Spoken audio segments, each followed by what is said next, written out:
If you like betting on horses, be sure to check out WagerTalk.com's own Sig, who zeroes on one racetrack at a time, offering his handicapping skills. Visit his homepage daily for his top selection in each race free. If you want all his selections for that track, you can get his full racing report for just $9.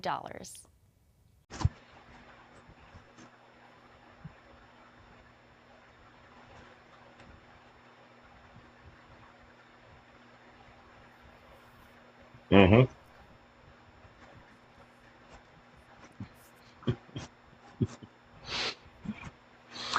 Hey guys, welcome in. It is time to talk Preakness here with the Pony Pundits, powered by WagerTalk.com. Joe Ranieri alongside Marco D'Angelo, Sig in the house, ready to go. What an exciting first leg of this Triple Crown with the Kentucky Derby. Still got a couple of legs to go here, but what a weekend it was a few weeks back there, Marco, and it's promising to be an even bigger weekend coming up at Pimlico, my friend. Your thoughts there on what we witnessed at the Derby? Oh, it was just a bundle of joy, my friend. Turning for home, epicenter on top. I'm ready to knock Sig over so I can get to the window and cash that future ticket and everything else. And then out of nowhere comes Rich Strike to get the win, run over our tickets, and it wasn't a fun day. What can I say? But hats off to the horse, and an even bigger tip of the cap to the jockey, Sonny Leone. What a magnificent ride! Might have been the best single Kentucky Derby ride of all time. I know it was definitely the best that I've ever seen. And, that it happens. But my week got even better, though, Joe. That was just the tip of the iceberg. I was waiting to hear from you. And, whenever I posted that horse of mine, Southwind Aussie, last week on Thursday, won and paid $54, $57, something. It went off 27-1. And you remember that angle I told you guys about in handicapping tips about using the jockeys as a handicapping tool? Mm-hmm. Well, you can just pitch that one right in the freaking garbage, okay? Because I didn't bet my horse because the jockey picked off of her and picked another horse. And I was thinking, well, I can't beat these other three horses. Guess who ran second, third, and fourth to my horse? The three horses that I thought I couldn't beat. Yeah, $232 exacta gold. Yeah, nothing. Zero. Goose eggs. Well, you know what, Mark? I hate to pile it on, but I feel so much better now with the way that story ended as opposed to where it was beginning there. Now, Sig, please tell me you got a piece of that because Marco didn't play it, but I'm hoping you played it. I did not play that at all, Joe. I feel bad for Marco. I feel bad for you and me and everybody else that we know, because even if Marco told all of us, that horse still goes off at 25-1. So it's so true. It was not pretty. He was not a happy boy, but it's been a pretty rough couple of weeks here between Kentucky Derby and some horse owners not coming in at the Meadows for us. But we got the Preakness coming up, so we got that to look forward to. And let's be realistic, right? New day, new weekend. Still some of those same exact horses that we handicapped a couple of weeks ago for the Kentucky Derby.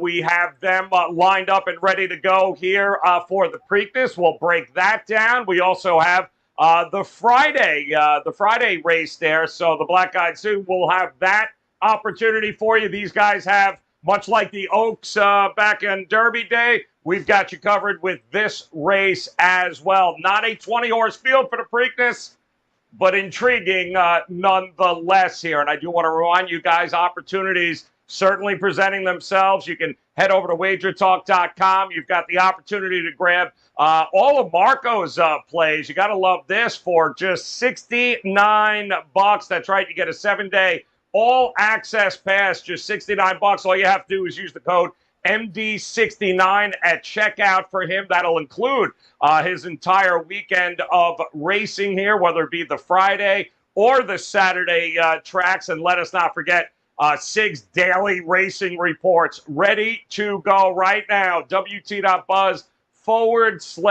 Sig. Opportunities there, guys. All of his cards, too, coming up each and every race day. Head over there and grab those up. So, Marco, let us talk about this Black-Eyed Susan.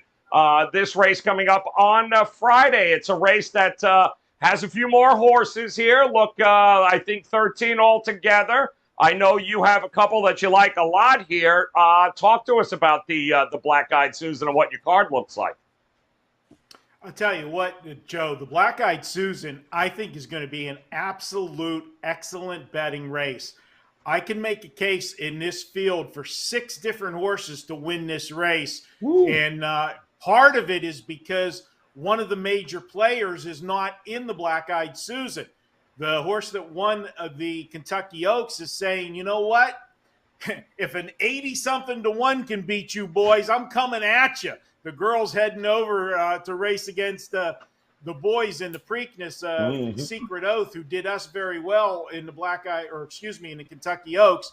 So that leaves this wide open. And for me, I'm going with a long shot. Well, not a long shot, but a decent price, 6 to 1 in the morning line. And Distinctly Possible is the horse. This is a Chad Brown horse that is getting Irad Ortiz aboard. He rode the horse in the last start, and to me, that might have just been the light bulb race for this horse. Only 3 lifetime starts. You hear me beat this to death. Horses that only have a few starts have that license to make the big jump. I think this is one of those horses. You look at the 3 races. Speed figures have jumped in each of the 3 races. In that last race, was an easy win, sat off the pace, broke out of the gate well, got its position, held position just off the leaders, and then pounced on him at the top of the stretch and drew away. I think this horse is moving in the right direction and is a big factor on the card Friday. The next horse is a price horse, and we're looking at the number 5 horse in here, and that horse is Begin. This is another horse that is lightly raced, just 4 starts, and this is one of those horses that if you go back and watch the replay of its last race, 12 to 1 in the morning line here, finished second, but an absolute game effort finishing second, was pinned down on the rail. Young horses don't like to be pinned against the rail. And this horse fought gamely all the way to the wire with the eventual winner. If he was on the outside, if you turn the tables on these 2 horses and put him on the outside of the other horse, he goes right on by. I think this horse has a big, big shot at 12 to 1. You pick up the other Ortiz brother, Jose, so you got a little Ortiz exacta to get the thing started. And then we're going to go with number 10, Adair Manor. This is a horse that is the second choice on the morning, is the morning line favorite. This is a horse that I like, previously trained by Bob Baffert, previously changed by Tim Hakeem. Now he's got his 3rd trainer in, just a couple months. They're playing musical chairs with this horse. But Johnny V, he needs to make amends for the ride he had on Messier in the Kentucky Derby. He is too good of a jock to get caught up in suicide fractions the way he did in that race. I think he's going to run a big race here. I like this horse for the 3rd spot. And my 4th and final horse in here is number 9, Interstate Daydream. And why not? It's Brad Cox. We've got to put a Brad Cox horse somewhere on the ticket in here. And another one, only 2 starts this season. So you're getting this horse 3rd start off the layoff. I tell you about that all the time as well. I look for a big effort from him. And that's even pitching out a horse in this race. As I said, I could go 6 deep here. There's a horse that's won 5 in a row heading into this race, but this is a major jump in class, and that's the 6, Luna Bell. I'll be curious to see if my partner in crime leaves that horse off the ticket as well, like I did. All right, well, there you go, guys. 7-5, 10-9 here for Marco. So opportunities here in this big weekend of racing at Pimlico there. Sig, talk to us a little bit about what your card looks like for the Black-Eyed Susan. I agree completely with Marco, Joe, that this is the best betting opportunity of the two races of the weekend. The 13-horse field is pretty balanced here, and 6, 7 horses definitely could win this race. I am actually going to contradict Marco a little bit here, though. He went with the Baffert Yak Teen, I think Sean McMorris horse now, Dare Manor. Not going to hit the board here. Until these Yak Teen Baffert horses show me they can do something, the West Coast is not the best coast this year for horse racing. We saw that in the Kentucky Derby. We're going to see it again here this weekend, I think, with the West Coast Invaders. I actually landed on what I consider a long shot in here is the 12 Favor for Todd Pletcher as my top pick. It's a filly out of Pioneer, the Now. She's been off since her third-place finish in the Fairground Oaks, so it was back at the end of March, but they didn't send her out to pasture. She's been working consistently here for Pletcher, and he's won his share of graded stakes races. While he has yet to win the Preakness, he has won this Black-Eyed Susan 3 previous times, most recently in 2014 with Stop Charging Maria. She didn't make up any ground in the Fairground Oaks, but it was her first foray in the graded stakes after breaking her maiden, and she was beat by a pretty good horse in Echo Zulu that day. I believe that experience is going to help her, along with the familiarity that jockey Tyler Gaffleone, who's one of the best jocks out there, got riding her for the first time that day. They're going to set both of them up for a better performance here. I love the 8-1 price on Favor here, and she is my top win contender in this large field. Number 9 horse is the Cox horse that Marco just talked about, Interstate Daydream. Very lately raced, as he said. Broke maiden last summer at Belmont, and then went into the Adriatic Stakes at Saratoga, finished second that day. She made her 3-year-old debut then at Oaklawn in an allowance race, which she dominated once asked for. And she was basically looked like a prep for last month's Ashland at Keeneland, where she had basically controlled the early race pace there, but was passed late to finish third. Ness won the race that day. And I expect to see a much more fit filly, and expect Florent Giroux to keep let the other riders take the early lead here, setting up this Classic Empire filly for a big late run. Interstate Daydream is a win contender. And on a Brad Cox note there, it was announced today he is suspended for 10 days between the Preakness and the Belmont. He has to take 10 days off due to a drug violation that occurred last year in the Stephen Foster at Churchill Downs. So just something to keep an eye on with the Cox horses. Marco's top choice, Distinctly Possible. Number 7 is my third choice in here. It's distinctly possible this filly could jump right from breaking her maiden to winning a Grade 2 stake race there on the big stage Friday. Out of Kirtland, she finished second to two pretty good fillies in her first couple races in Gerrymander and Juju's Map. Then she finally broke her maiden, last out of Keeneland in the last out of Keeneland, she finished first breaking her maiden there. That looked to me like a prep race for trainer Chad Brown, and just wanting to get a race in her after the long layoff. Historically, Chad Brown's horses do very well off a layoff, and she should be even stronger here in her second start off that long rest. She's training very well, and any improvement on her last race will make her a factor against this field. And my last choice in here is Beguine, the 5. And like you guys are saying, where is the morning line favorite in your top 4, Sig? Well, like I told you guys at the beginning of this, I'm not using any of those Yakbert Bafteen horses until one of them shows me something. I'm extremely hesitant to risk my money on those horses, not knowing exactly who's training, what they're training with, and the techniques and so forth. What I'm willing to invest in, though, here is this Gunrunner filly for a small trainer who's gotten a lot out of her, and she only began racing in January of this year. After taking 3 races to break her maiden, and she came into the Fantasy Stakes, settled for second there by only a neck at the wire. I like the fact that she's increased her speed figures with each race and has no problem with the distance. I also like the fact that Jose Ortiz is taking the mount here, which is an upgrade over jockey Francisco Arrieta, who have been riding her at Oaklawn Park.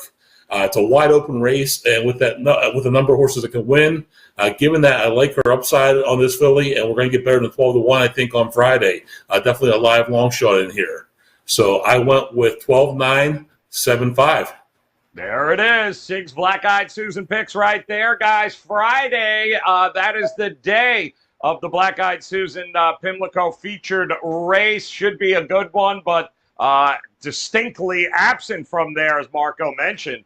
Secret Oath. But why? Well, it's going up against the boys in the Preakness, and we have got you covered when it comes to that race. Coming up next, we will go ahead, break down this short field here. Nothing like what we had at the Kentucky Derby, but some intriguing horses here to go over, and we will do that when Pony Pundits continues here on WagerTalk TV. Each and every Monday is $9 Monday at both WagerTalk.com and SportsMemo.com, when all daily picks packages are priced at only $9, including 5% best bets, normally priced at $35. As an added bonus, any picks packages loaded early for Overnight Tuesday or action during the week will also be priced at $9 until midnight on Monday. So make sure to take advantage of getting these $25 and $35 picks for only $9 before the clock strikes 12 and they return to regular price.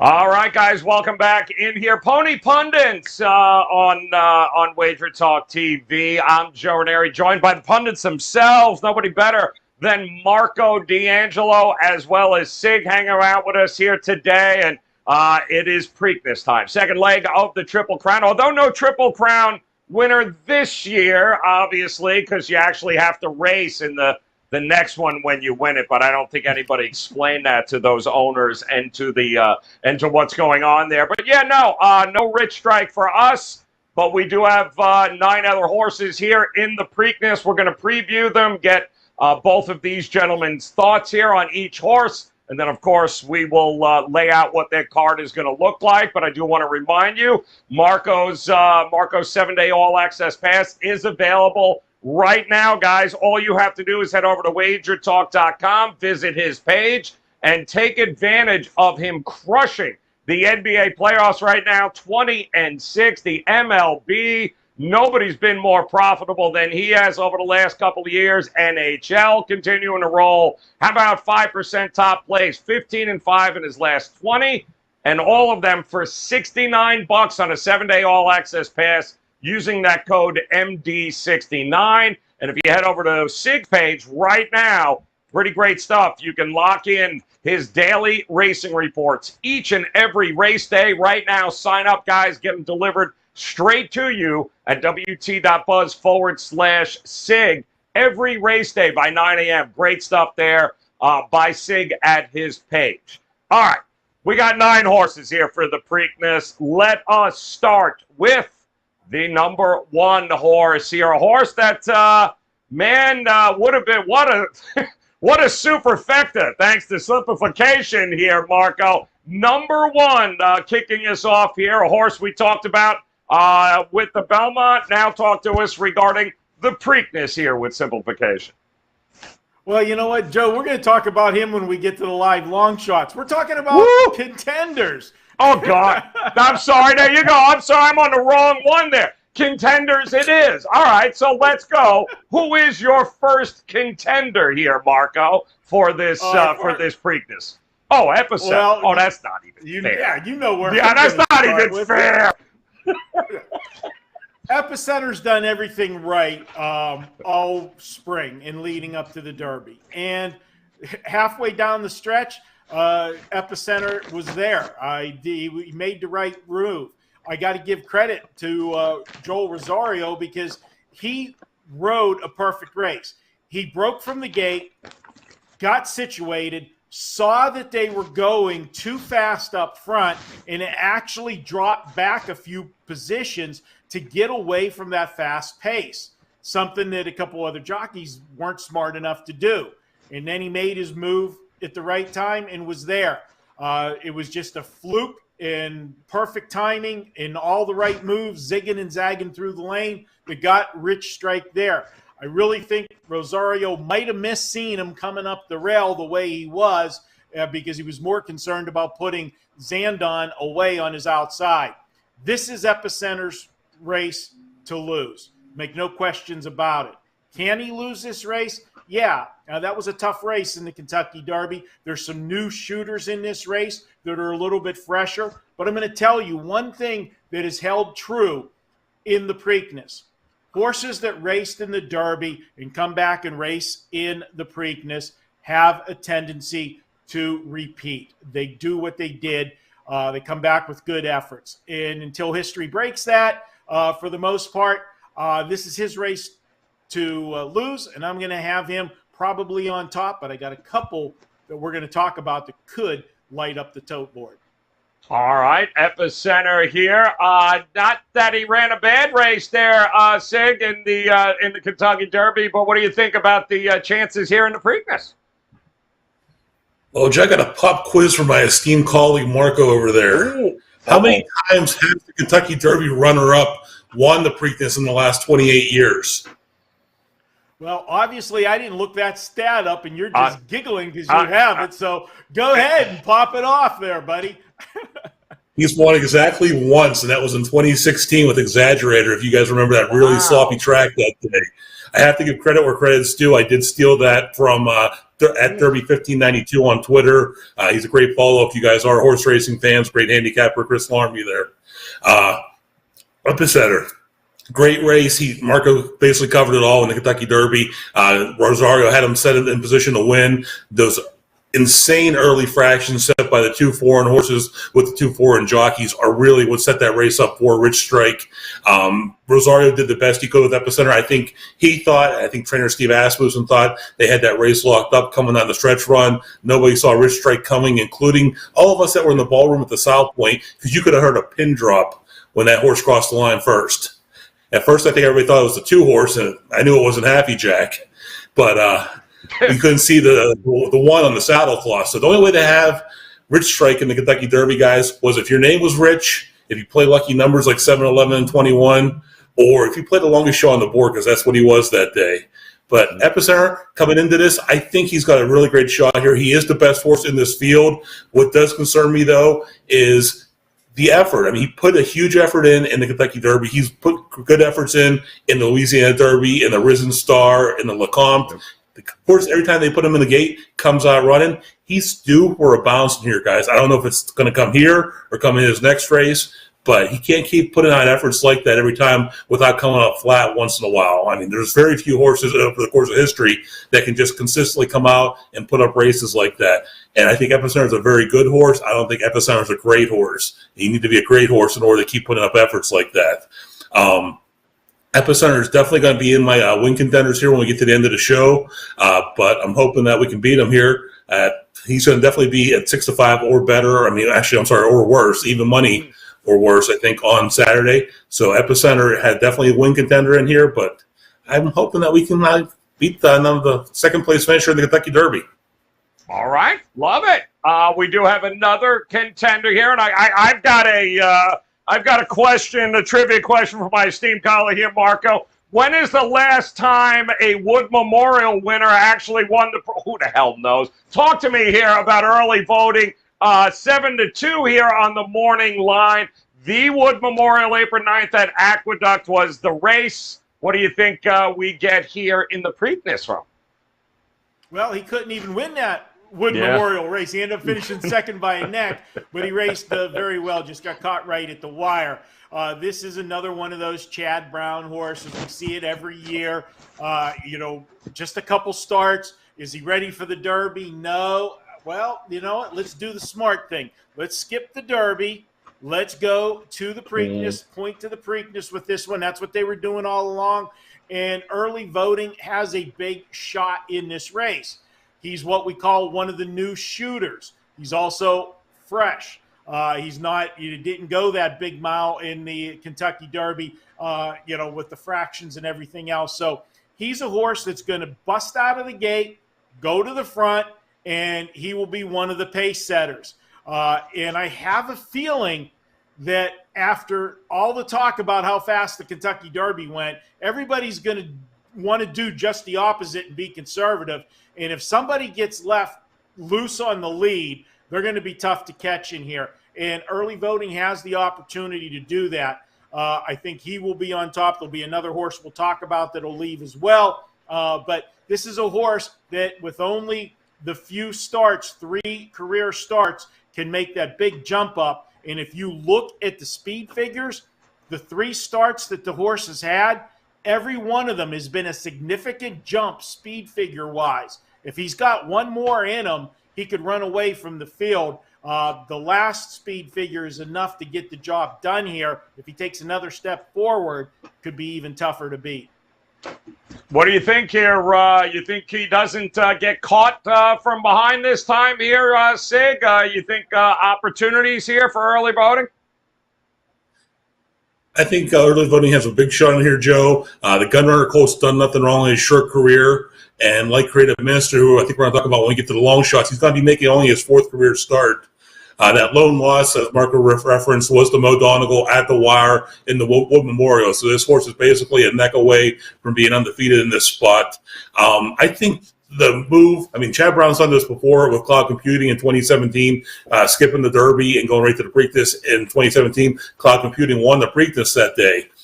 He also, I think, looked at the Kentucky Derby and saw that there were going to be some very fast fractions up front. I don't think he thought that they're going to be the insane ones. Early voting is a pace setter, likes to be on the lead, likes to get going here. I don't think he would have gone with those, if he did decide to go with those foreign horses early in the Derby, I think he would have definitely been run out here. So he's going to be a lot fresher coming into this spot.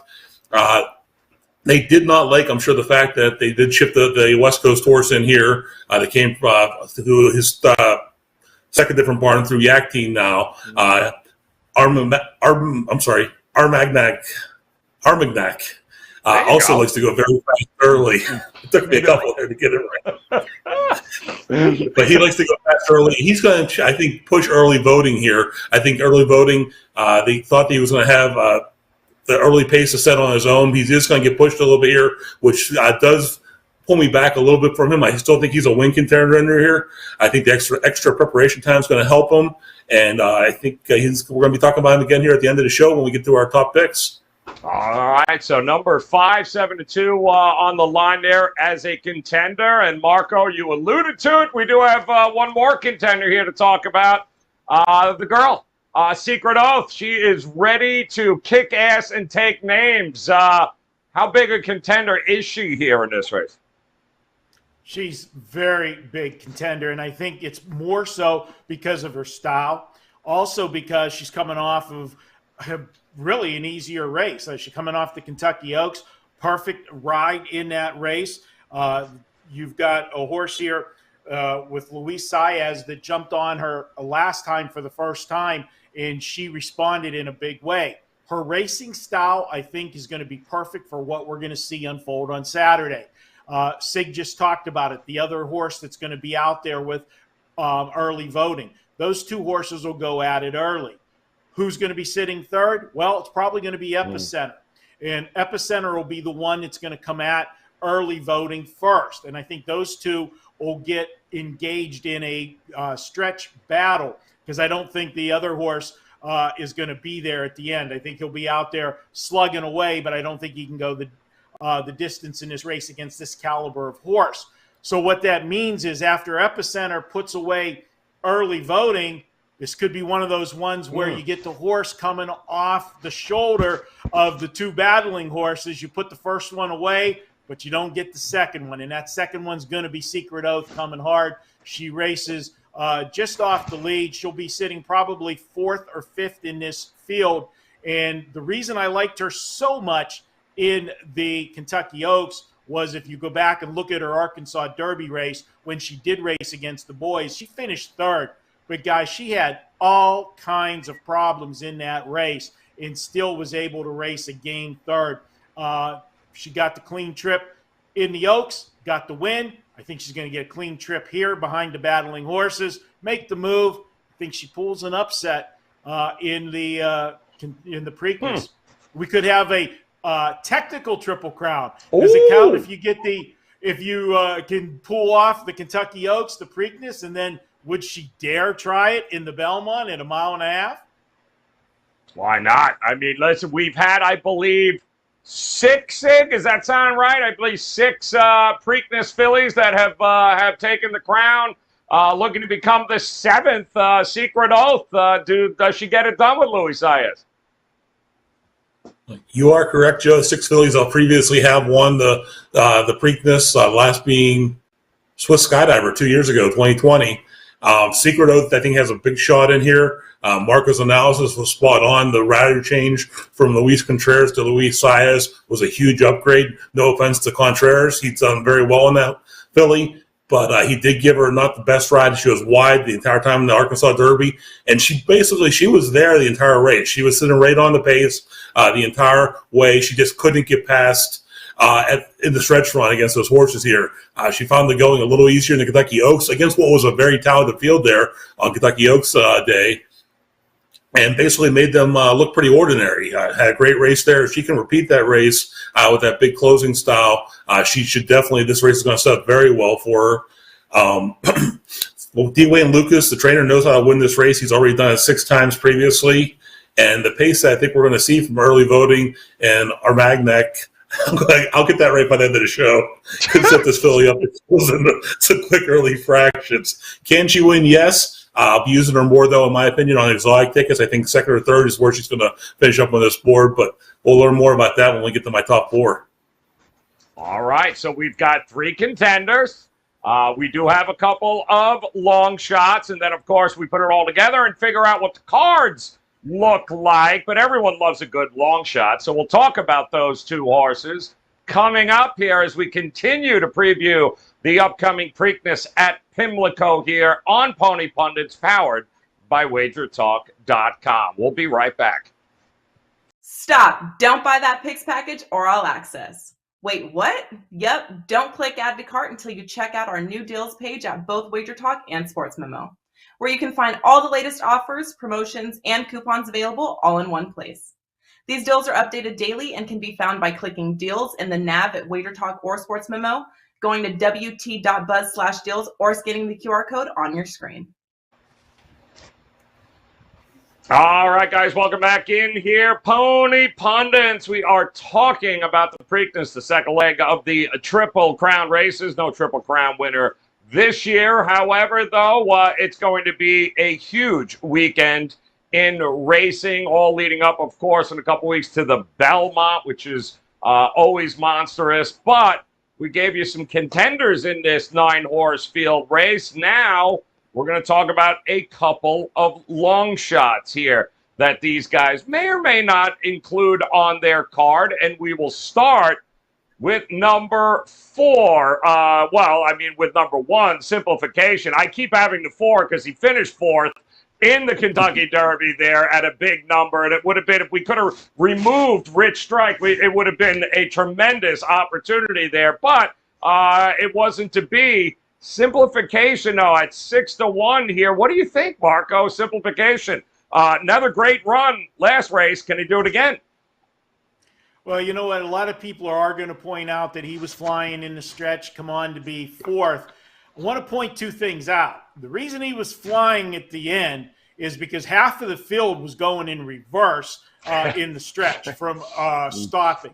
Second, the horse was so far back because didn't break well out of the gate, had no factor in the race. The horse had never been used. So he better have something left in the tank when they returning for home, or you got a big problem. And if you want to compare his trip to the trip that Rich Strike got, they were both coming from the clouds. Rich Strike won the race. Simplification finished 4th and back several lengths. So it tells you how much of a difference. What I'm trying to say is don't get too caught up in that big close from Simplification. If he had been used at any point during that race and then closed like that, I would feel different. He made 1 run in a stretch and passed tired horses. So I think he's going to get bet more than he should be. He's 6-1 morning line. I think he should go off 10-1 or higher.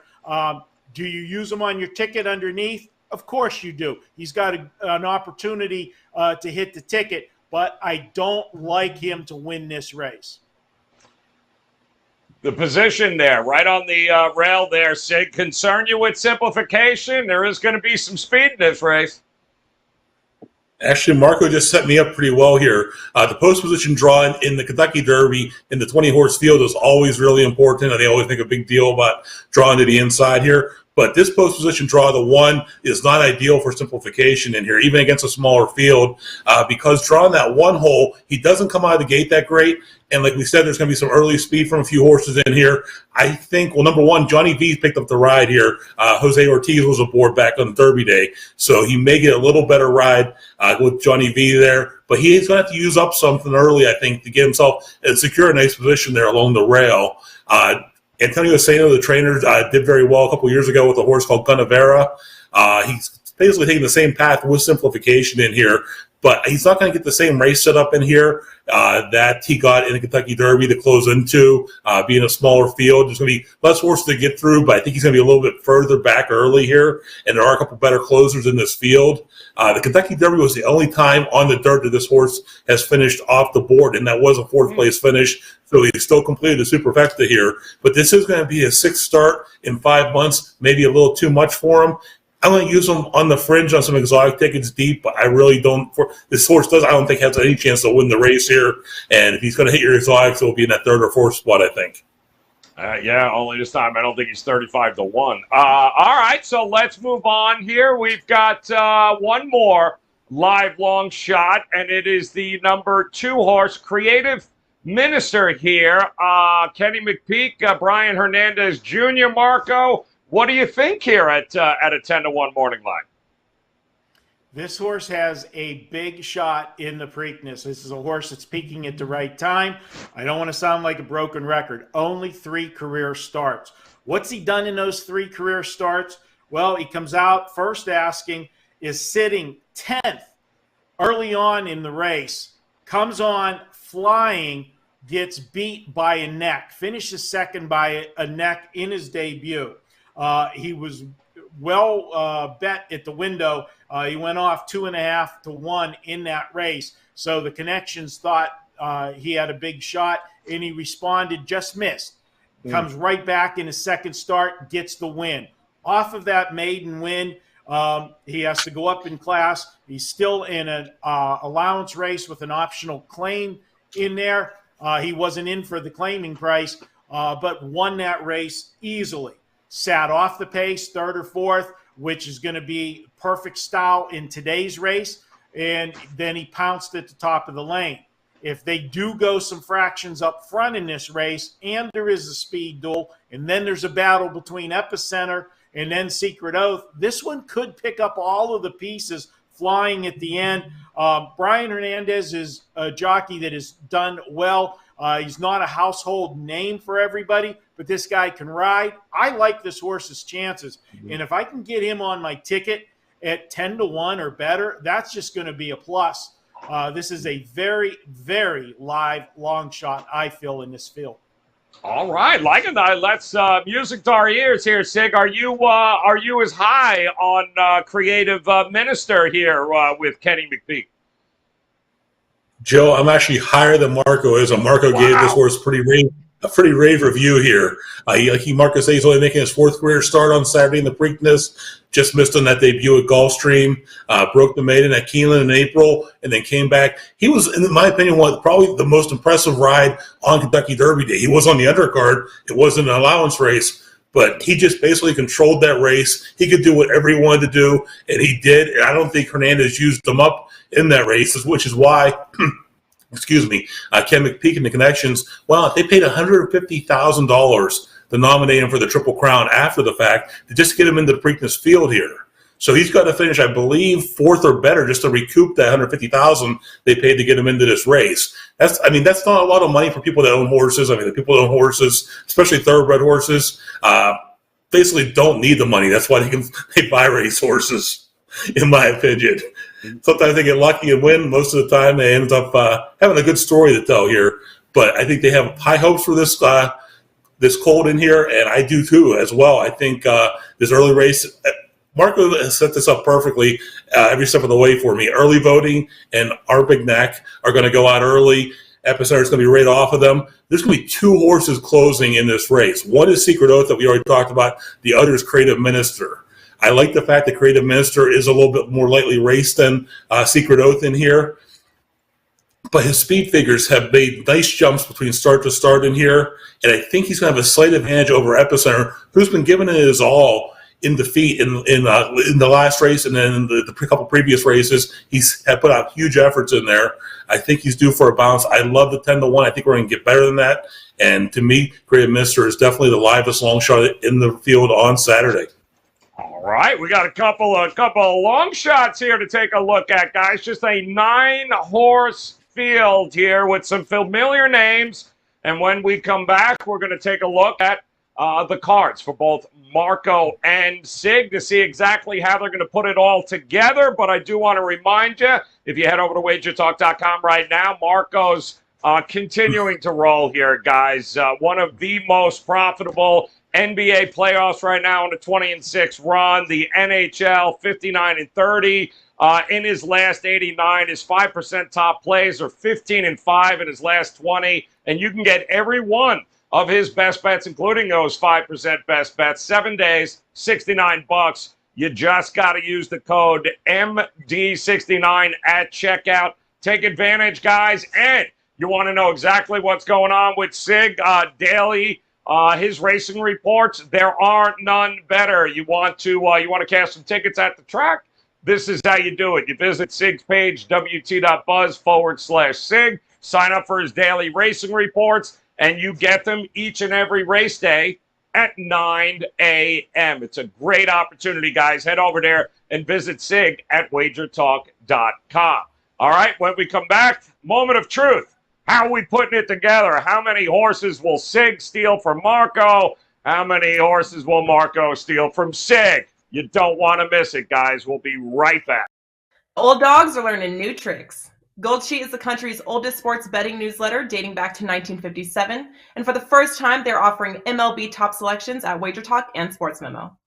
Gold Sheet began posting their iconic LTS plays at WagerTalk and Sports Memo in October 2021, producing 118 units of profit during this current basketball season and 69 units of profit last football season. Join Gold Sheet for their daily best bets on the diamond until the All-Star break for just $249. That's 9 weeks of detailed baseball analysis and best bets for under $30 a week. No coupon is needed. The price is already discounted, but act fast as the price goes back Sunday at midnight.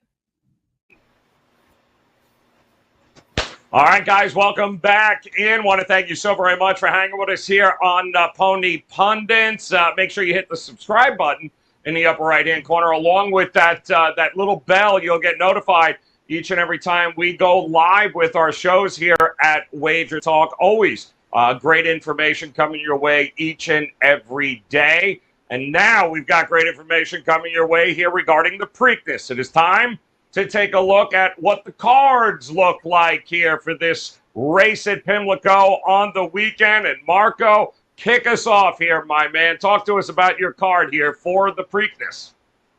All right. Well, we talked all these horses in detail. Now let's put an order together.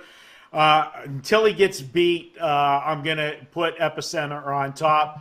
That is the horse to beat, number 8. Second, I think Secret Oath, the filly, is going to run a big race. The next one, I have number 5, Early Voting. And then I have number 2, Creative Minister. I'll be honest with you, I will have a 4-horse box on Saturday. I think any one of those 4 horses can win this race. It's going to come down to the trip. And you know what? As much as I like Epicenter, it'll pay a lot more if we can run them over. So I'll put the final combination together on Saturday, see what the weather is as we get closer to the weekend. But those are my 4 horses, 8, 4, 5, 2. All right. Love that, guys. Make sure you take note. And now, Sig, moment of truth. Come on, let me see. We got 8, 4, 5. Come on, let's see which one of those horses you got rolling with us now, Sig. Talk to us. Well, Joe, Marco and I did that up on the same horses, just in a different order here. Woo. And he says something very key there in his analysis. He's going to ride Epicenter until he gets beat. Last time I checked in the Kentucky Derby, he got beat. So I am going with the 2 here. Creative Minister, 10-1 on the morning line. New shooter, Brian Hernandez for Kenny McPeak. If you guys watched the long shot video, I told you guys how high I am on this horse. I love the spot he's in here. I love the price. I think we're going to do better than a 10-1. I think he's got a huge shot in here. The 8 epicenter. He is the horse to beat, hands down in this field. I can't use him on top, though, based on the fact that I believe he's going to be at even money or less at post time, and he is due to bounce in that spot. The 4, the filly, Secret Oath, Luis Saez for D. Wayne Lucas. Like Epicenter, Secret Oath could be due for a bounce. She's had a number of strong efforts here, including that 3rd place finish in the Arkansas Derby.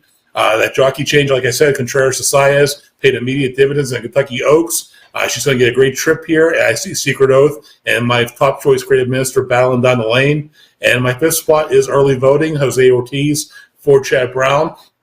I think early voting is your early pace setter in this field. I think he's going to get challenged a couple times, and I see him not being there at the wire, but definitely still holding on for a piece of this ticket. So for me, it's 2, 8, 4, 5 in the Preakness. Boom! 2, 8, 4, 5, guys. Opportunities certainly going to present themselves here this weekend at not only the Preakness, but of course the Black-Eyed Susan on Friday. And really, the best thing to do right now, head over to WagerTalk.com. Take advantage of Marco's 7-day all-access pass. Use that code MD69. You will get every one of his plays, including his 5% best bets and his cards for both Friday and Saturday. Use that code, guys, MD69 at checkout. And Sig, he's ready to go with those daily racing reports. Sign yourself up right now over at WagerTalk.com. Take advantage, guys. Those daily racing reports each and every race day by 9 a.m. delivered to you. No way better to celebrate the weekend here, guys, than by cashing a few tickets, certainly at Pimlico and the track, but across the sports betting landscape. All right, that'll do it here for us, and you guys know the routine. We'll be back in a couple of weeks. We got one more leg here of the Triple Crown with no real Triple Crown. But, hey, the Belmont, it's coming up. The bottom line is between now and then, Marco will have at least 3 more horses of his that'll win he'll tell nobody about, and he won't play them himself now. So I'm already feeling so much better now. But on behalf of Marco and Sig, guys, we appreciate the time. Hit the subscribe button, the like button, and make plans to come back and join us as we break down the Belmont next here on Pony Pundits. Guys, good luck with your plays this weekend. We'll talk to you again soon. Stop. Don't buy that picks package or all access. Wait, what? Yep. Don't click add to cart until you check out our new deals page at both WagerTalk and Sports Memo, where you can find all the latest offers, promotions, and coupons available all in one place. These deals are updated daily and can be found by clicking deals in the nav at WagerTalk or Sports Memo, going to wt.buzz/deals, or scanning the QR code on your screen.